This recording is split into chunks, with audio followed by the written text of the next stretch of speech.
समझता हूं कि उन्होंने हमें एक काफी चीजें प्रदान कर दिया और मैं समझता हूं मैं वही बातें दोहराऊंगा और कुछ कोशिश करूंगा और चीजें बताने की। और मैं सर का विशेष आभार प्रकट करूंगा कि आपने बहुत अच्छी बातें की अपने इस पे। और हम सभी जो जुड़े हुए हैं इस ऑनलाइन संगोष्ठी के माध्यम से, यह जो संगोष्ठी है, व्याख्यान है, उसमें जो हम लोग ऑनलाइन रूप से जुड़े हुए हैं, वो काफी कुछ बताता है कि हमारी भाषा और तकनीक और ज्ञान, उसमें कोई ऐसी भिन्नता नहीं है कि तकनीक का भाषा, हम सभी जुड़े हुए हैं इस ऑनलाइन तकनीक से।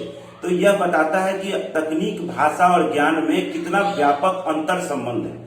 और साथ ही यह भी बताता है कि जिन कारणों से हम अपनी भाषाओं को हीन मानते हैं, अपनी मातृभाषाओं को, कि हमारी मातृभाषाएं कमजोर हैं, हमारी वो भी यह स्थापित करता है कि तकनीक जो है, ज्ञान जो है, विज्ञान जो है, वो किसी एक भाषा का मोहताज नहीं है। वह मोहताज है तो ज्ञान का, वह विचार का। जिसके पास ज्ञान है, विचार है, वही भाषा आगे बढ़ेगी। और जब हम अपनी मातृभाषा को स्वयं ही, हर व्यक्ति जब उसको मजबूत करेगा तो वह स्वयं सशक्त होगा।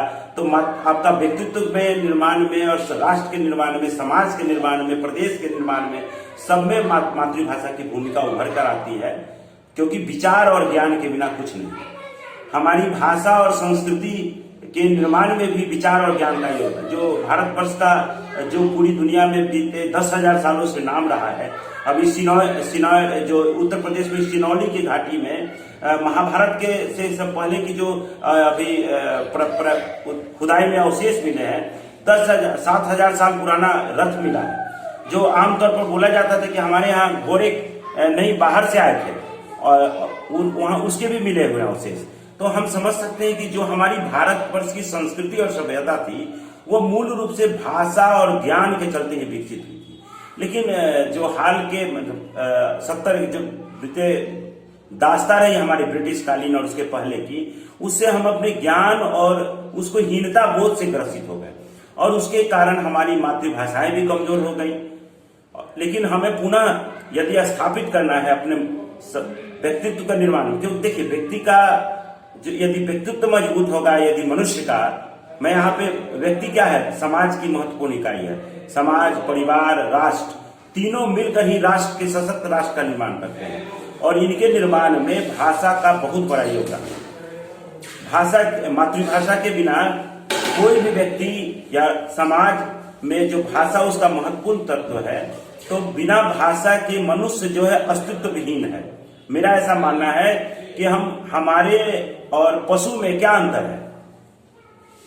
हमारे और पशु में यही अंतर है कि हमारे पास विचार और ज्ञान है, और ये विचार और ज्ञान का जो होता है, हम एक दूसरे से संवाद करते हैं, वो भाषा के माध्यम से करते हैं। तो ये स्वयं स्थापित है कि बिना भाषा के हमारी न संस्कृति का महत्व है, न संस्कार का, न ज्ञान विज्ञान का।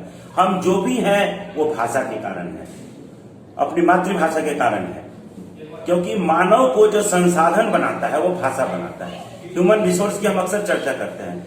ह्यूमन किसके कारण रिसोर्स है? अपने विचार और ज्ञान के कारण। मनुष्य का जो संसाधन है मानव, वो भाषा के कारण बनता है। भाषा संस्कार का जरिया है, और इसी से संस्कृति भी सशक्त होती है। भारत के संदर्भ में मातृभाषा की परिभाषा, मेरा ऐसा मानना है कि अत्यंत व्यापक है, अत्यंत विशद है। हम लोग जो मतलब अंग्रेजी के आधार पे हम मदर टंग से जोड़ते हैं, वो हमारे देश में प्रारंभ से ही हमारे यहाँ भाषा के 2 रूप रहे हैं। पहला, मातृभाषा जैसे शब्द तो हमने उधार लिए हैं। हमारे भारतवर्ष में मातृभाषा की संकल्पना कभी नहीं रही है।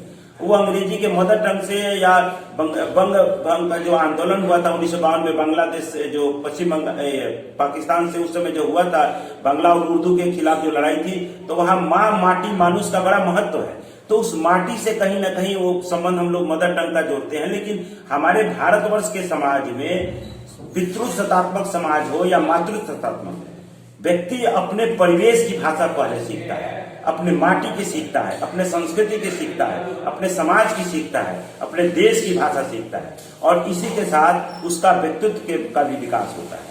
तो हम भारत में समझते देखते हैं कि कोस कोस पर भाषा बदले, डेग डेग पर पानी, कदम कदम पे पानी बदल जाता है, कोई हर 1.5 किलोमीटर 2 किलोमीटर पर भाषा बदल जाता है, या हम उसको बोली बोल सकते हैं, मातृ बोली।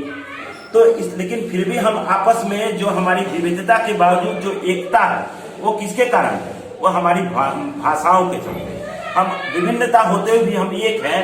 अब हमारे सर ने जो उड़िया की बात कही, जो मातृभाषा पे जो विचार प्रकट किए 100 साल पुराना, मैं उसको सुन रहा था उड़िया में, लेकिन मैं उसको अपने आप हिंदी में समझ रहा था। ये हमारी भाषाओं की आपस में जो ताकत है, हम उस ताकत को भी भूल जाते जा रहे हैं। और इसी कारण हमारी यदि मातृभाषाएं सशक्त होगी तो हम स्वयं हिंदी में या अंग्रेजी में कहीं भी मजबूत होकर उभरेंगे। यदि सर आज बहुत अच्छा बोल पा रहे हैं तो उसमें कहीं ना कहीं उन्होंने प्रारंभिक स्तर पर जो उड़िया का अध्ययन किया था वो उनको हिंदी में भी मजबूत बनाता है। क्योंकि हमारी मातृभाषा यदि मजबूत होगी तो हम राष्ट्रभाषा, राजभाषा जो भी कहें उसमें भी हम मजबूत होंगे, अंग्रेजी में भी मजबूत होंगे। तो भारतवर्ष में मातृभाषा की 3 परिभाषाएं स्थापित हैं। पहला है समाज, प्रदेश और राष्ट्र स्तर, और संविधान का जो अनुच्छेद है वो भी इस दिशा में बहुत ज्यादा स्पष्ट है। भारत का समाज जो है प्रारंभ से ही बहुभाषी रहा है, हम सदैव बहुभाषिक रहे हैं। और प्राचीन उल्लेखों में हमारे यहाँ मातृभाषा का उल्लेख भी नहीं मिलता है। हमारे यहाँ 2 भाषाएं, 2 प्रकार की भाषाएं होती थी, एक स्वभाषा, पहली स्वभाषा, और दूसरी मार्गी भाषा। स्वभाषा मतलब जो खुद हम परिवेश की भाषा है, हमारे समाज की भाषा है, हमारे पुरखों की भाषा है, उसको जो हम सीखते थे स्वतः अपने माँ पिता से, अपने दादा दादी से, अपने समाज से, अपने रिश्ते नातों से, उसको हम वो बोलते हैं स्वभाषा। और दूसरी मार्गी भाषा, मार्गी, बचपन में हम जिस भाषा को सीखते हैं वह हमारी पुरखों की भाषा है, माता पिता की भाषा होती है, फिर परिवेश की भाषा होती है, वो स्वभाषा है। बाद में समय के साथ मार्गी भाषा को बोलते हैं जो शासनिक भाषा हो, शासन की भाषा हो, काज व्यवहार की भाषा हो, या लोक भी की भाषा हो। लोक मतलब जनता की भाषा हो, वो व्यापक स्तर पर यदि, क्योंकि भारतवर्ष अपने आप में बहुत बड़ी इकाई है, उसकी जो भाषा है वो भी मार्गी भाषा है। तो हमारे यहाँ 2 संकल्पनाएं रही हैं। जैसे आप पुराने पृष्ठभूमि चलिए, शंकराचार्य केरल कलाडी से चलकर बिहार के मधुबनी में आते हैं मैत्री भूमि पर, और मंडन मिश्र से शास्त्रार्थ करते हैं, तो वो तो संस्कृत में नहीं, कहाँ उनकी भाषा है, उस समय भी मलयालम थी, किसी और रूप में थी। तो वो जो शास्त्रार्थ की भाषा है वो संस्कृत है, तो संस्कृत पूरे देश को जोड़ रही है। तो कभी रामधारी सिंह दिनकर का आप सभी ने नाम सुना होगा, वो संस्कृति के 4 अध्याय में कहते हैं कि इस देश में कभी कोई एक मातृभाषा नहीं रही है। कभी हिंदी, कभी हम व्यक्ति के तौर पे, कभी हम अपने समाज की भाषा सीखते हैं, कभी राष्ट्र की भाषा सीखते हैं, कभी राष्ट्रीय, कभी अंतर्राष्ट्रीय।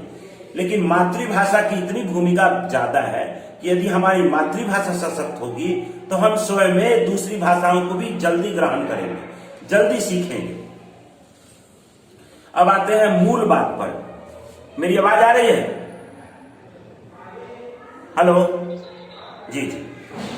भारतीय साहित्य में भाषा के बारे में कहा गया है, भाषा के बगैर न सत्य को जान सकते हैं, न असत्य को, न अच्छे गुणों को, न बुरे गुणों को, न सुख को, न दुख को। इन सब की पहचान भाषा से होती है। अतः भाषा पर मनन करो। भाषा के, इसलिए हमारे यहाँ शब्द को ब्रह्म बोला गया है। ब्रह्म मतलब कोई, क्योंकि हम जो भी बोले सोच समझ के बोले, वाणी पर चिंतन करें। इसलिए हर चीज का हमारे यहाँ शब्दों का महत्व है, वाक्य का महत्व है, विचार का महत्व है, और इन सबसे ही ज्ञान का निर्माण होता है।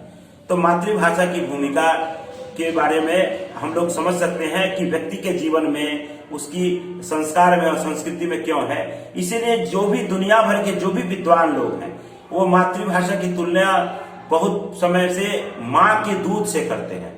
आप समझ सकते हैं किसी भी बच्चे के लिए माँ की दूध की कितनी अहम भूमिका है।